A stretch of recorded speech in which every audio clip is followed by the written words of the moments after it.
Kalaboso ang isang lalaki na dadalaw lang sana sa kaibigang preso sa Manila City Jail. Ito'y matapos siyang mahulihan ng illegal na droga na naman. Pero palusot ng suspect, pinakisuyo lang ito sa kanya. Nasa gitna na aksyon si J.D. Castro.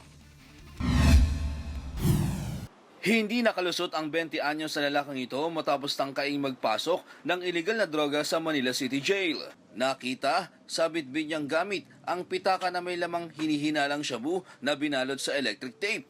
Ayon sa suspect na si Vincent Arcilla, pinasuyo lang ito ng isang babae sa kanya. May babae pong nakisuyo, sobrang, alam niyo na po, pagmamalasakit lang din sa kapwa kasi mainit nga naman yung pila dyan, tapos pagkahaba-haba. So since nasa unahan lang din naman ako, tsaka madali lang din makakapasok, nakiusap yung babae na kung baka pwede, sabay ko na yun sa pagpasok.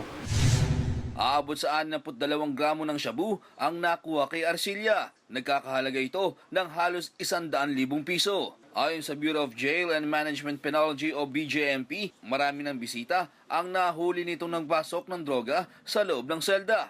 Pero hindi kasing dami ng bitbit ni Arcilla. Hindi niya alam mataas ang panuntunan namin dito sa pagpapapasok ng mga dalaw. Maaring totoo rin yung sinabi niyang siya ay nagmalasakit. Pero yung sinabi ko nga, mahigpit kami dito, mataas ang aming panuntunan at siguro hindi siya aware doon.